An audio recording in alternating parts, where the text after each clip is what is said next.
Hey friends, Nate with Key Renter Property Management, and today I'm going to be sharing some thoughts on why now is the perfect time, the best time to buy and hold real estate as an investment, rental homes. I believe it's always a great time. In fact, the best time to buy is yesterday or 10 years ago, right?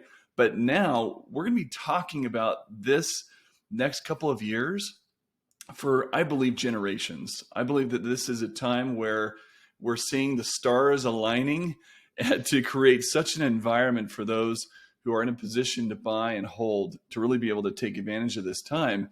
And we're starting to see this hashtag Renter Nation come out more and more. We've been using this for the last 10, 12 years, ever since the decline of 2008 and 9, as there's been much more demand, especially over the last 4 or 5 years. But even more now today, as we're seeing higher demand for rentals. And that's what I want to talk about with you today for just a few minutes. A lot of this is coming from Robert Hahn. He's someone I like to follow in our industry.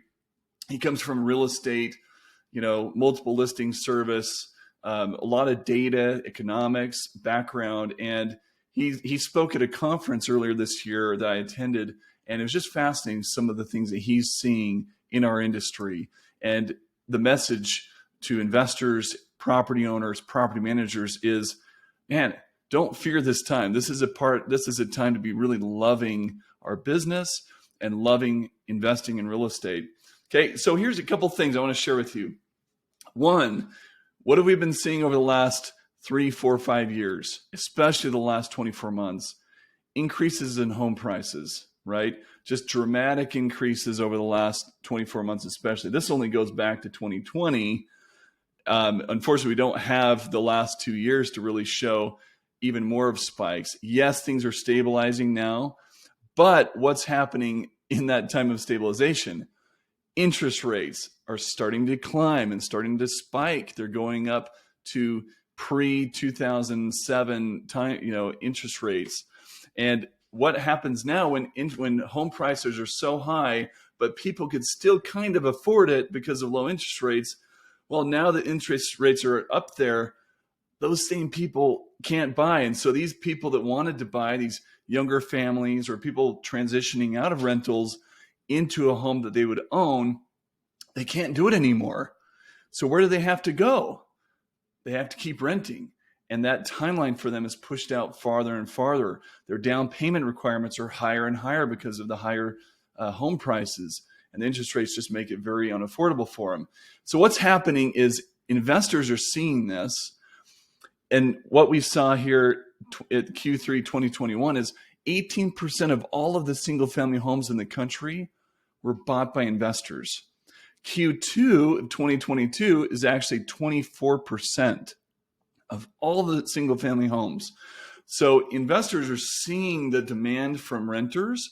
They're looking to capitalize on that. But there's another factor here that's motivating investors to buy more and more real estate. High inflation, okay? They're not stupid. I mean, investors, there are some stupid investors, but smart investors are looking at the interest rates and looking at other options, investing in bonds, investing in other types of investment vehicles that will return a lower return and give a lower yield because of the inflation rate. So yes, the Fed is telling us it's about 8%. According to Shadow Stats and other sources, real inflation is closer to 15, 16%. Okay. If a bond interest rate gives us 5%, we're actually getting a negative return. Okay. Close to a negative 10% return on that money. So they're putting into real estate because we're seeing that those home prices are going up over the last couple of years, 18, 20, 30% per year. Now I think we're going to stabilize closer to 7, 8, maybe 10%. And then rent is going up by 14%. And what we're seeing now is we've got the home prices stabilizing a little bit more, maybe getting a 5% appreciation. Normal appreciation is about 5%. But we've got the big rent catch up that's got to happen. Home prices, the rent's got to catch up. So we're starting to see 30% rent appreciation in a lot of these markets to catch up to the home values. So money's just flooding into real estate to take advantage of that rent catch up. Okay, so what does this mean? High values, high interest rates, high demand for rentals, high inflation. It's really creating the perfect storm for rental investors, for property managers. It's a great time to buy and hold as we see what's happening in the market, in the economy. I hope that this has been helpful for you. I'd love to know some of your thoughts and where you see the market going and what maybe your plan is to take advantage of this time. Feel free to share with me or in the comments. Have a great day, and let's go get it, you guys. Take care.